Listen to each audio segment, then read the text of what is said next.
Hello વિદ્યાર્થી મિત્રો, કેમ છો? દરેક જણ મજામાં? હવે આજે આપણે નવું ચેપ્ટર ચાલુ કરીએ. આગળ આપણે ચેપ્ટર નંબર 9ને કમ્પ્લીટ કર્યું. હવે ખૂબ જ સહેલા એવા 2-3 ચેપ્ટરોની વાત કરી લઈએ અને પછી કંઈક નવી વાતો કરીશું. તો ચેપ્ટર નંબર 15. ચેપ્ટર નંબર 15 છે આંકડાશાસ્ત્ર, સ્ટેટિસ્ટિક્સ. બહુ સહેલી વાત છે આની અંદર, બરાબર. 4-5 સૂત્રો છે, 1-2 મેથડો છે, એના સિવાય બીજું કોઈ આખા ચેપ્ટરમાં કંઈ છે નહીં. પહેલાં તો આંકડાશાસ્ત્ર એટલે કે તમારા 10મા ધોરણની થોડીક વાતોને યાદ કરવી પડે. તો 10મા ધોરણની અંદર તમે વાતો કરી, એમાં 2 પ્રકારની પહેલાં તો માહિતીની વાત હતી. કોઈ પણ માહિતી આપી હોય તેના 2 પ્રકાર, એક અવર્ગીકૃત માહિતી અને એક વર્ગીકૃત માહિતી. 2 પ્રકારની માહિતી, વર્ગીકૃત માહિતી અને અવર્ગીકૃત માહિતી. ઓકે. દાખલા તરીકે 10 વિદ્યાર્થીઓને વજન લખેલું હોય, 10 વિદ્યાર્થીઓનું વજન લખેલું હોય એ અવર્ગીકૃત માહિતી. અને વર્ગીકૃત માહિતી એની અંદર 2 પ્રકારની માહિતી હતી, સતત આવૃત્તિ વિતરણ અને અસતત આવૃત્તિ વિતરણ. તો દાખલા તરીકે 0 થી 10, 10 થી 20, 20 થી 30 આવું જે લખેલું હોય છે તેને વર્ગીકૃત માહિતી, સતત વર્ગીકૃત માહિતી કહેવાય છે, બરાબર.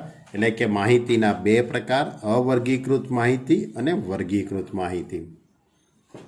આવી વાત તમે 10મા ધોરણની અંદર, આમ તો આગળ 9મા ધોરણમાં આવી ગયેલું છે, 8મા ધોરણમાં પણ તમે કદાચ વાતો જાણતા હશો, બરાબર.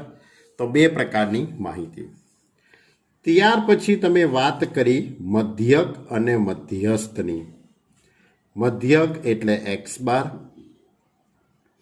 અને મધ્યસ્થ એટલે કેપિટલ M, બરાબર. હવે મધ્યક શોધવાના સૂત્રો યાદ કરાવડાવું.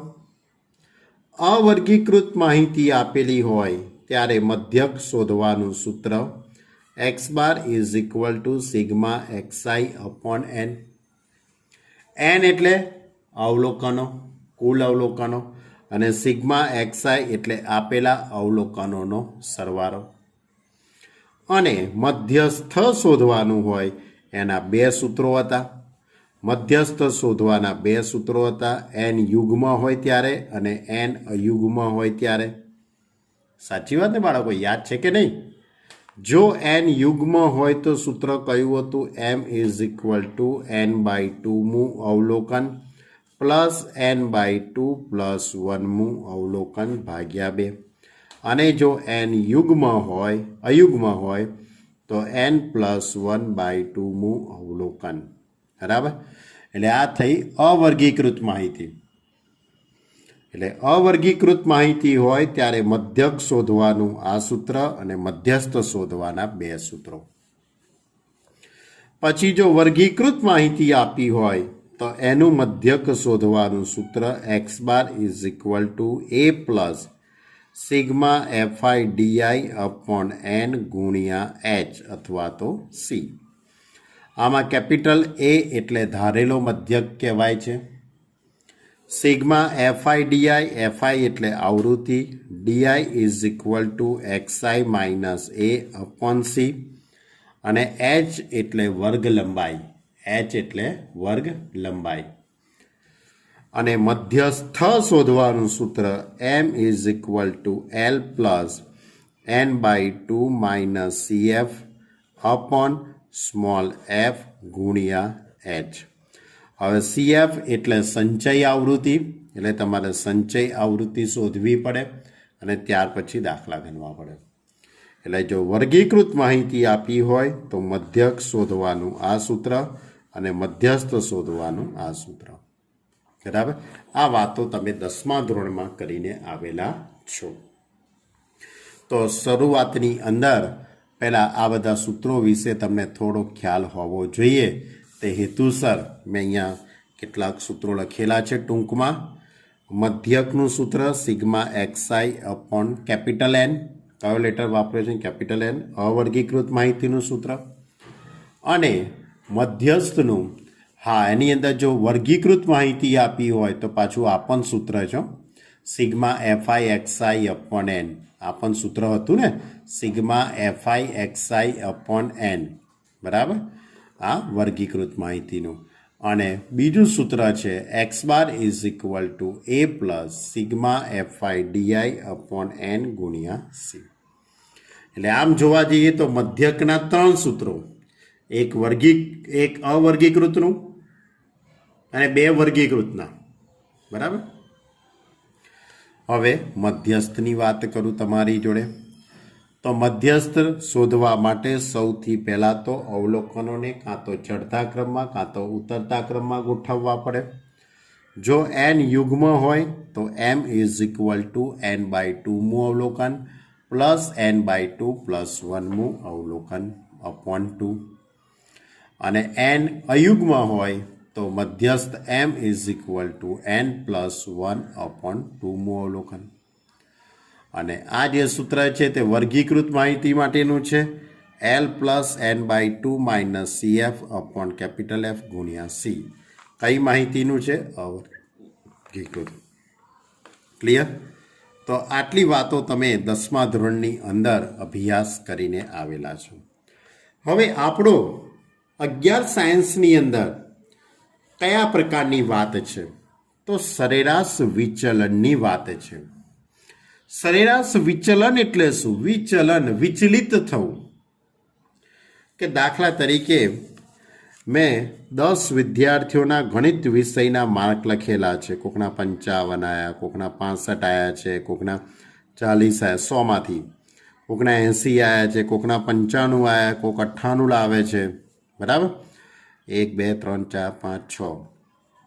પછી ધારો કે કોકના 45 છે, કોકના 79 છે, બરાબર. 1 2 3 4 5 6 7 8 9, 9માં માર્ક આપણે લખી દઈએ 75 અને કોકના માર્ક આવ્યા છે 65.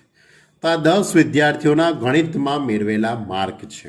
100માંથી મેળવેલા માર્ક છે. હવે પરિસ્થિતિ એવી થાય છે કે હું આનો બધાનું સરેરાશ માપ કાઢું. આ બધાનું શું કાઢવાનું? સરેરાશ. સરેરાશ એટલે મધ્યક. સરેરાશ એટલે શું કહેવાય? મધ્યક. તો આ બધા જ અવલોકનોનો મધ્યક કાઢું, સિગ્મા એક્સઆઈ અપોન એન. હવે આ સરેરાશ મૂલ્ય, ધારો કે આખી પરીક્ષાનું સરેરાશ મૂલ્ય માની લો કે 60 આવ્યું, ધારો કે. તો હવે આ અવલોકન 60થી કેટલા અંતરે દૂર છે? આ 65 એ 60થી કેટલા અંતરે દૂર છે? 40 અને 60 વચ્ચે કેટલું અંતર છે? આ જે અંતર છે એનું સરેરાશ મૂલ્ય, એના સરેરાશ માપને સરેરાશ વિચલન કહેવાય છે. એને શું કહેવાય છે? સરેરાશ વિચલન. એટલે આપેલી માહિતી એના સરેરાશ મૂલ્યથી કેટલે દૂર રહેલી છે, બરાબર, એ દર્શાવતું એક માપ એટલે સરેરાશ વિચલન. સરેરાશ વિચલન શોધવાની 2 રીતો છે, એક મધ્યકની મદદથી અને એક મધ્યસ્થની મદદથી. એમાંય પાછી 2 વાતો, એક અવર્ગીકૃત માહિતી અને બીજી વર્ગીકૃત માહિતી માટેનો, બરાબર. જો અવર્ગીકૃત માહિતી હોય, બરાબર, તો એનું સૂત્ર, અવર્ગીકૃત માહિતી માટેનું સૂત્ર એને MD સંકેત વડે દર્શાવાય છે. અવર્ગીકૃત માહિતીનું સરેરાશ વિચલન એને MD કહેવાય છે. સૂત્ર છે sigma XI minus X bar upon N. કયું સૂત્ર? XI minus X bar upon N. અને જો વર્ગીકૃત માહિતી, અને બીજું પણ સૂત્ર છે મધ્યસ્થની મદદથી. જો સરેરાશ વિચલન, અવર્ગીકૃત માહિતી અને વર્ગીકૃત માહિતી, તો અવર્ગીકૃત માહિતી x bar minus XI minus X bar upon N. અને એ જ રીતે મધ્યસ્થ શોધવાનું હોય તો એનું સૂત્ર MD is equal to sigma XI minus M upon N. એટલે અવર્ગીકૃત માહિતીની અંદર દરેક અવલોકનોમાંથી મધ્યક હોય તો મધ્યક બાદ કરવો અને મધ્યસ્થ હોય તો મધ્યસ્થ બાદ કરવાનો. એનો સરવાળો ભાગ્યા અવલોકનોની સંખ્યા. હવે વર્ગીકૃત માહિતી, તો એનું સૂત્ર છે MD sigma FI into XI minus X bar upon N, એટલે એફઆઈ વડે ગુણાકાર કરી દેવાનો ભાગ્યા એન. એ જ રીતે મધ્યસ્થમાં પણ સિગ્મા એફઆઈ ઇન્ટુ માનાંકમાં XI minus M upon N. અહીંયા માનાંક એટલા માટે કરેલો છે દરેક સૂત્રમાં, કારણ કે જ્યારે આપણે બાદબાકી કરીએ ત્યારે જવાબ પ્લસ પણ આવી શકે અથવા માઇનસ પણ આવી શકે, પણ સરેરાશ વિચલન એ હંમેશા પ્લસમાં જ હોવાનું છે, ક્યારે એનો જવાબ માઇનસમાં હોઈ શકે નહીં. એટલા માટે અહીંયા માનાંક આપણે કરીએ છીએ. ઓકે, તો આ સ્વાધ્યાય 9.1 સોરી 9.1 નહીં, સોરી સ્ટુડન્ટ, 15મું ચેપ્ટર ચાલુ થઈ ગયું છે, હું ભૂલી ગયો. 15.1 સ્વાધ્યાય 15.1 એ સરેરાશ વિચલન પર આધારિત છે. એટલે સ્વાધ્યાય 15.1 એની અંદર બધા જ દાખલા સરેરાશ વિચલનના છે. બે પ્રકારની માહિતી, અવર્ગીકૃત માહિતીના દાખલા અને વર્ગીકૃત માહિતીના દાખલા. XI minus X bar upon N, sigma FI into XI minus X bar upon N. Okay, મધ્યસ્થ હોય તો અહીંયા એમ આવી જશે અને મધ્યક હશે તો એક્સ બાર. ક્લિયર? અને આ વિચરણ અને પ્રમાણિત વિચરણ, બરાબર છે, આ બંને શબ્દો સ્વાધ્યાય 15.2માં આવશે. એટલે સ્વાધ્યાય 15.2 એની અંદર વિચરણ છે અને પ્રમાણિત વિચલનની વાત છે. અને ત્યાર પછી સ્વાધ્યાય સ્વાધ્યાય 15.3 એ પાછું અલગ છે. અત્યારે આપણે 15.1ની વાત તમારી જોડે કરવાની છે.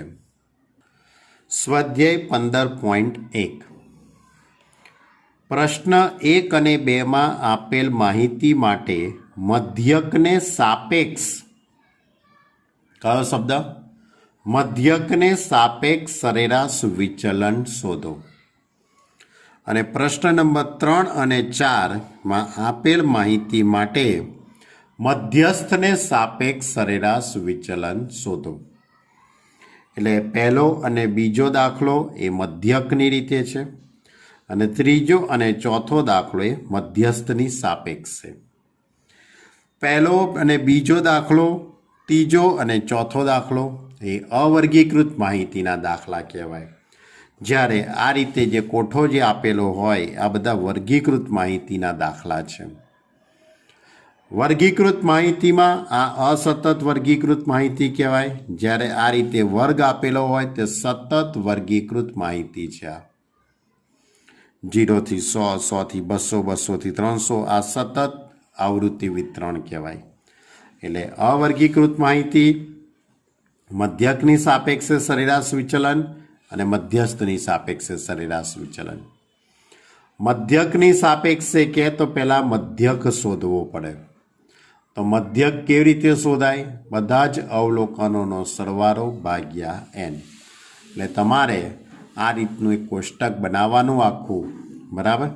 એક્સઆઈ એટલે 4, 7, 8, 9 આ બધા જે અવલોકનો જે આપેલા છે, બરાબર, 13, 17 એ અવલોકનો લખવાના, એનો સરવાળો કરી દો. તો આ બધાનો સરવાળો તમારે કેલ્સીની મદદથી કરવાનો છે. કોઈ જગ્યાએ ભૂલ ન પડે એનું ખાસ ધ્યાન રાખજો, બરાબર. દાખલો ઘણો સહેલો છે, પણ જો ભૂલ પડી તો જવાબ નહીં આવે સરવાળાની અંદર, બાકીમાં કાં તો ભાગાકારમાં કે ગુણાકારમાં. 7 ને 4 11, 11 ને 8 20 ને 9 29, 10, 12, 13, 17 આ બધાનો સરવાળો કેટલો થઈ જશે? 80. એટલે sigma XI is equal to 80. હવે મધ્યક ક શોધવાનો. હવે શું શોધવાનો? મધ્યક X bar is equal to sigma XI upon N. 80/8, કારણ કે કુલ 8 અવલોકનો છે. 80/8 એટલે 10 થઈ જશે. હવે દરેક અવલોકનોમાંથી આ 10ને તમારે બાદ કરી દેવાના. દરેક અવલોકનમાંથી આ રીતે XI - X બાર એટલે 4 - 10 એટલે -6 થશે, પણ માનાંક છે એટલે +6. 7 ઓછા 10 એટલે -3, પણ માનાંક છે એટલે +3. 8 ઓછા 10 એટલે 2. 9 ઓછા 10 એટલે 1. 10 ઓછા 10 એટલે 0. 12 ઓછા 10 એટલે 2. 13 ઓછા 10 એટલે 3. અને 17 ઓછા 10 એટલે 7. હવે આ બધા જ અવલોકનોનો સરવાળો.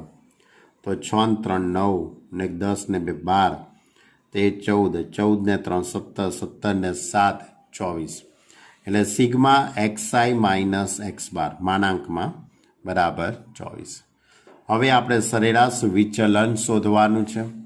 તો સરેરાશ વિચલન એમડી એટલે કે એક્સ બારની સાપેક્ષે sigma xi minus X bar upon N, એટલે 1/n ઇન્ટુ સિગ્મા માનાંકમાં xi માઇનસ એક્સ બાર.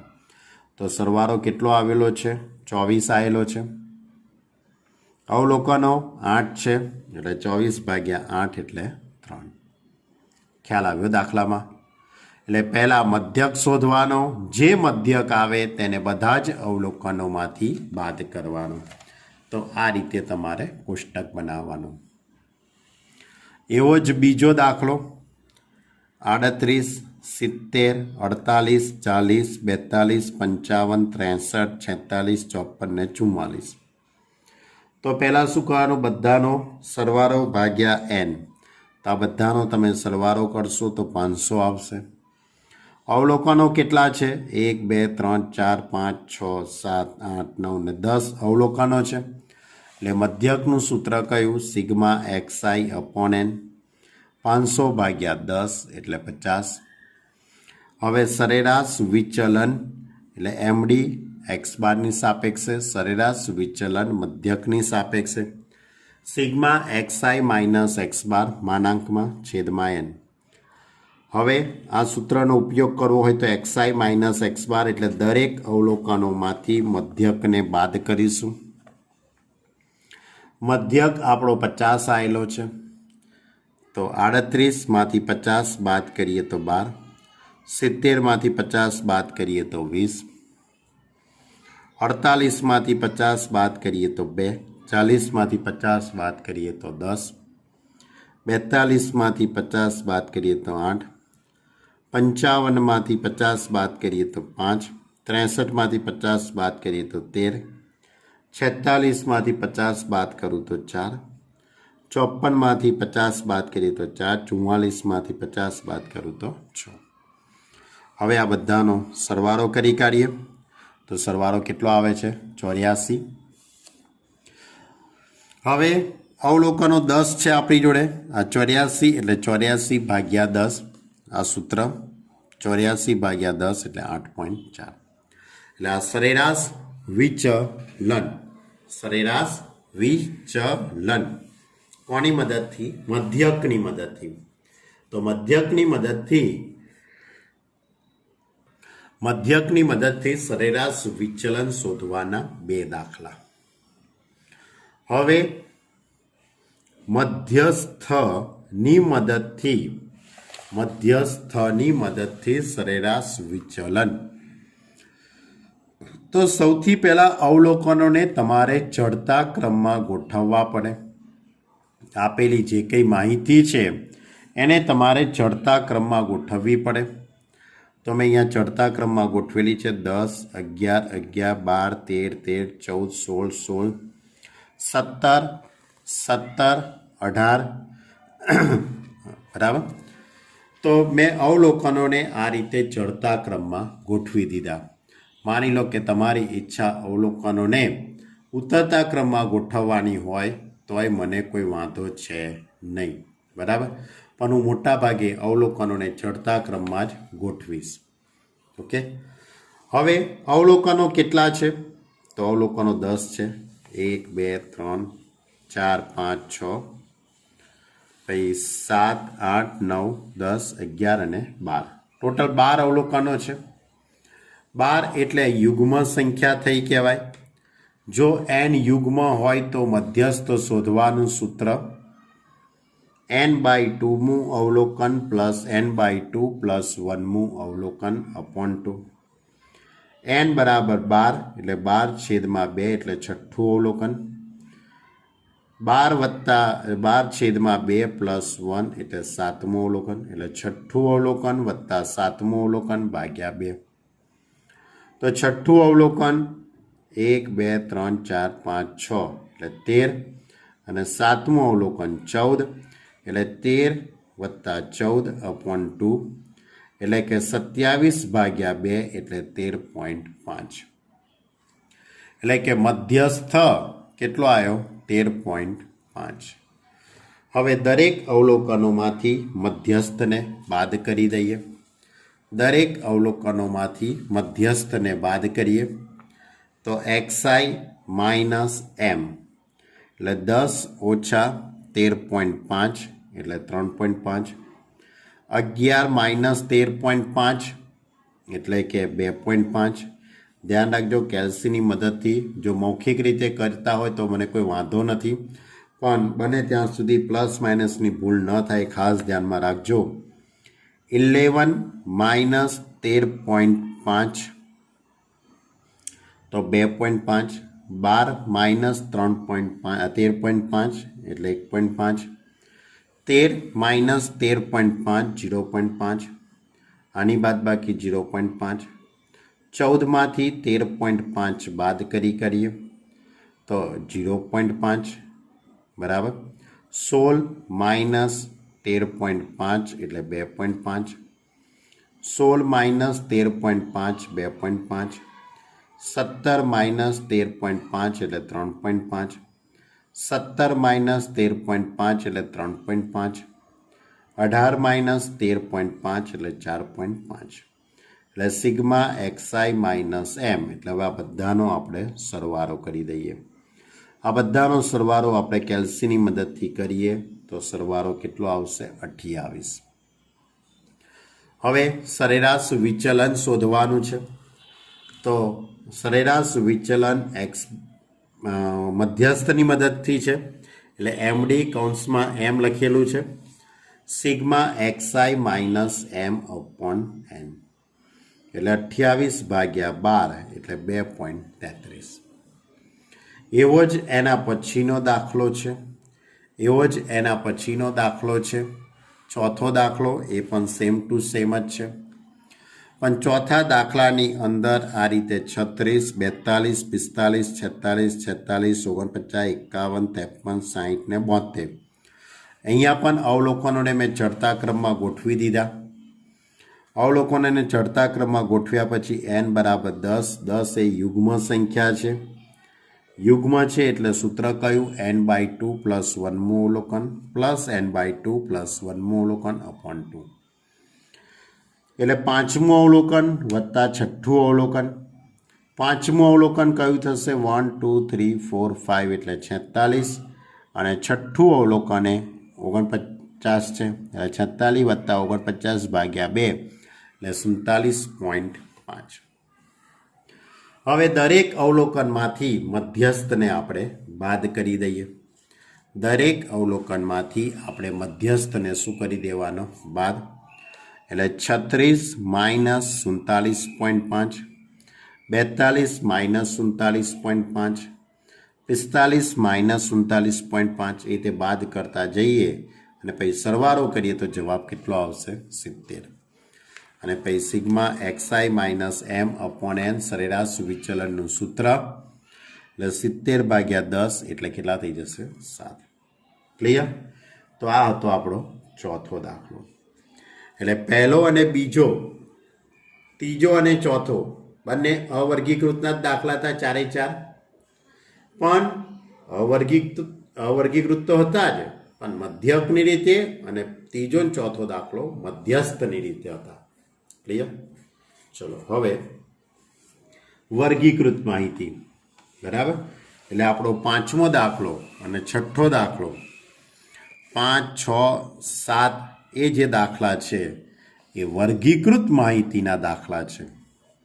તમને xi આપેલો છે, fi આપેલો છે.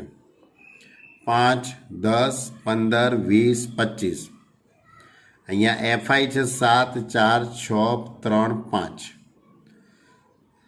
એફઆઈ એક્સઆઈ એટલે આ બેનો ગુણાકાર 7 પંચા 35, 10 ચોક 40, 15 છંગ 90, 20 તારી 60, 25 પંચા 125. પહેલાં તો મધ્યક શોધવો પડે. તો મધ્યક શોધવાનું સૂત્ર કયું? તો મધ્યક શોધવાનું સૂત્ર sigma FI XI upon N. કયું સૂત્ર? Sigma FI XI upon N એટલે 350 ભાગ્યા 25 એટલે કે કેટલા આવશે? 14. કેટલા આવે છે? 14. એન એટલે 25. એન ક્યાંથી શોધવાના? તો કુલ આવૃત્તિ. એન એટલે કુલ આવૃત્તિ. આ એફઆઈનો સરવાળો, આ જે સરવાળો આવે છે એને આપણે શું કહીએ છીએ? એન. ઓકે, આ છે સિગ્મા એફઆઈ એક્સઆઈ. હવે તમારો મધ્યક કેટલો આવ્યો? 14 આવે છે. એક્સઆઈ માઇનસ એક્સ બાર, આ એક્સઆઈ માઇનસ એક્સ એટલે 5 ઓછા 14 એટલે 9. 10માંથી 14 બાદ કરો 4, 15માંથી 14, 20માંથી 14 બાદ કરો 25માંથી 14 બાદ કરો 11. હવે આનો ગુણાકાર કોની જોડે કરવાનો? એફઆઈ જોડે. આનો ગુણાકાર એફઆઈ જોડે એટલે 7 9 63, ચોકું ચોકું 16, 6 એકા 6, 6 તરી 18, 11 પંચા 55 અને આ બધાનો સરવાળો 158. હવે આપણું સરેરાશ વિચલનનું સૂત્ર કોની મદદથી? મધ્યકની મદદથી. સરેરાશ વિચલન એમડી એક્સ બાર. કયું સૂત્ર? Sigma FI into XI minus X bar upon sigma FI. Sigma FI એટલે એન જ કહેવાય. સિગ્મા એફઆઈ એટલે શું કહેવાય? એન. એટલે 158 ભાગ્યા 25 એટલે 6.32. ઓકે, તો આ વર્ગીકૃત માહિતી કોઠાના દાખલા કહેવાય, કોષ્ટક બનાવવાના. બરાબર. એવો જ દાખલો તમને છઠ્ઠો પણ આપેલો છે બાળકો. તો હું આશા રાખું છઠ્ઠો દાખલો તમે જાતે ગણજો. બરાબર. પાંચમો અને છઠ્ઠો એક જ સરખી રીતના છે. બંને દાખલા તમે પાંચમો ગણાયો, છઠ્ઠો તમે જાતે ગણજો. ઓકે, જો પ્રશ્ન 7 અને 8, પાંચમો અને છઠ્ઠો દાખલો મધ્યકને સાપેક્ષ સરેરાશ વિચલન એટલે વર્ગીકૃત માહિતીના જ દાખલા હતા બંને. મેં પાંચમો દાખલો મેં તમને કીધો, છઠ્ઠો દાખલો તમારે ગણવાનો છે. સાતમો અને આઠમો દાખલો એક જ સરખી રીતના છે. મધ્યસ્થને સાપેક્ષે સરેરાશ વિચલન શોધો. કોની સાપેક્ષે? મધ્યસ્થની સાપેક્ષે. તો પહેલાં મધ્યસ્થ શોધવો હોય તો સંચય આવૃત્તિ શોધવી પડે. યાદ છે ને તમને? શું શોધવી પડે? સંચય આવૃત્તિ CF શોધવી પડે અને ત્યાર પછી મધ્યસ્થ શોધાશે. એટલે સૌથી પહેલાં એક્સઆઈ રકમમાં આપેલું છે, એફઆઈ પણ રકમમાં આપેલું છે. તમારે સંચય આવૃત્તિ CF શોધવાની છે. તો 8 8 8 ને 6 14, 14 ને 2 16, 16 ને 2 18, 18 ને 2 20, 20 ને 6 26. ત્યાર પછી આપણી જોડે મધ્યસ્થનું સૂત્ર. અહીંયા બે પ્રકારના સૂત્રોનો ઉપયોગ કરી શકાય. આમાં યુગ્મ અયુગ્મ જોવાની કોઈ જરૂર નથી. આ વર્ગીકૃત માહિતીમાં યુગ્મ છે કે અયુગ્મ જોવાની કોઈ જરૂર હોતી નથી. બરાબર. n+1/2 અવલોકન એ સૂત્રનો પણ ઉપયોગ કરો તો સાચું. અને અહીંયા એનની કિંમત 26 છે. n બરાબર કેટલા છે? 26. તો મેં યુગ્મવાળું સૂત્ર વાપર્યું. n/2 અવલોકન પ્લસ n/2 પ્લસ 1 અવલોકન અપોન 2. આ સૂત્રની મદદથી ગણશો તો એ જવાબ આવે છે. n/2 એટલે કે 26/2 એટલે 13મું અવલોકન વત્તા 14મું અવલોકન અપોન 2. હવે 13મું ને 14મું બંને અવલોકન તમે જરાક ધ્યાનથી જુઓ તો અહીંયા સંચય આવૃત્તિના ખાનામાં 14. બરાબર, ખ્યાલ છે ને? સંચય આવૃત્તિના ખાનાની અંદર આપણે જોવાનું તો તો 14મું અહીંયા અવલોકન કયું થવાનું? 7. તો 13મું બે 7 જ થવાનું છે. કેમ? 8 પછી સીધા કેટલા આવે છે? 14 આવે છે. તો 8 અને 14 વચ્ચે જે કંઈ આવતું હશે બધાની કિંમતો કેટલી કહેવાશે? 7. એટલે 13મું અવલોકન અને 14મું અવલોકન બંને કયા થવાના? 7 જ. એટલે 7 + 7 14/2 એટલે કેટલા? 7. હવે દરેક અવલોકનમાંથી આપણે પહેલાં તો 7 બાદ કરી કાઢીએ. તો દરેક અવલોકનમાંથી આપણે 7 બાદ કરીએ તો 5 - 7, 7 - 7, 5 - 7, 10 - 7, 12 - 5, અરે 7 એટલે 5, 15માંથી 7 બાદ કરીશું એટલે 8. હવે આ જે કંઈ બાદબાકી આવી છે એનો તમારે FI જોડે ગુણાકાર કરીશું. આનો ગુણાકાર આની જોડે 8 દુ 16, 0, 2 દુ 4, 2 તરી 6, 5 દુ 10, 8 છંગ 48. અને હવે આ બધાનો સરવાળો. આ બધાનો સરવાળો કેટલો થઈ જશે? 84. તો MD એટલે સરેરાશ વિચલન મધ્યસ્થની મદદથી sigma FI into XI minus M upon sigma FI. Sigma FI એટલે N. તો 84/26 એટલે 3.23. ક્લિયર? એવો જ દાખલો 8મો દાખલો છે. સેમ ટુ સેમ છે 8મો દાખલો. તો 8મા દાખલાની અંદર તમારે XI આપેલું છે, FI આપેલું છે. સંચય આવૃત્તિ તમારે શોધી કાઢવાની. તો અહીંયા 3, 5 ને 3 8, 8 ને 6 14, 14 ને 7 21, 21 ને 8 29. હવે અહીંયા કયું સૂત્ર લખ્યું છે? M = n+1/2મું અવલોકન. એટલે 25 છે એટલે 25 ને 29 છે. 29 ને 30, 30/2 એટલે 15મું અવલોકન. હવે 15મું અવલોકન ક્યાં છે? તો સંચય આવૃત્તિના ખાનામાં 15મું અવલોકન તો અહીંયા 14 અને પછી 21 છે. 14 અને આ 21. તો 21ના ખાનાની સામે જઈશું તો આ શું થઈ જશે? મધ્યસ્થ થઈ જશે. એટલે M = 30. હવે દરેક અવલોકનમાંથી તમારે 30 બાદ કરતા જવાનું. બરાબર? દરેક અવલોકનમાંથી 30 બાદ કરો. જે બાદબાકી આવે એનો ગુણાકાર FI જોડે કરી કાઢો અને ત્યાર પછી એનો સરવાળો. અને ત્યાર પછી સરેરાશ વિચલન MD sigma FI into XI minus M upon N. તો 148/29 એટલે 9.1. ખ્યાલ આવ્યો બાળકો? તો તમે આટલા દાખલા પહેલાં તૈયાર કરો. કારણ કે તમને ભલે લાગ્યા વિડીયો 30 મિનિટનો કે 35 મિનિટનો, પણ હકીકતમાં આ દાખલા જ્યારે તમે પ્રમાણિકતાથી ગણવા બેસો, પ્રમાણિકતાનો અર્થઘટન ખબર છે ને? પ્રમાણિકતા એટલે કે કેલ્સીની મદદથી પોતાની જાતે સાદુરૂપ આપવું, પોતાની રીતે કેલ્સીથી સરવાળો કરવાનો. મેં તો લખેલું જ છે, બરાબર છે. મારી તો PDF તમારા સુધી રેડીમેડ પહોંચી ગઈ છે. એટલે 10 મિનિટનો દાખલો તમે 2 જ મિનિટની અંદર ખાના પાડીને સરસ મજાનો લખી દેશો. પણ ધ્યાન રાખજો, તમે તમારી જાતે પહેલાં ગણવાનો પ્રયત્ન કરજો અને જ્યારે સમજણ ન પડે ત્યારે જ તમે PDFને જોજો મિત્રો. બાકી તો તમે માનો કે ભાઈ આ ચેપ્ટર તો બહુ સહેલું છે. ચેપ્ટર ખરેખર ઘણું સહેલું છે. સૂત્રો યાદ રાખો એટલે આવી જશે.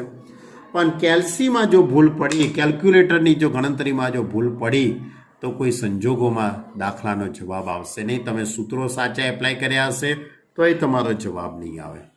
બરાબર? તો દરેક વિદ્યાર્થી ખૂબ જ શાંતિથી અહીં સુધીના દાખલા ગણજો. એટલે સ્વાધ્યાય 15.1 એના 1 થી 8 દાખલાની આપણે વાત તમારી જોડે કરી. Okay student? તો આટલા દાખલા આવતી વખતે કમ્પ્લીટ તમે તૈયાર કરીને લેતા આવજો. પછી આપણે વધુ વાત તમારી જોડે કરીશું. ઓકે? ન સમજણ પડી હોય તો મને પર્સનલી ફોન ઉપર કહેજો, અથવા તો ઓનલાઈન જ્યારે આપણે મળીશું ત્યારે તમે મને કહેજો. Okay student? બાય.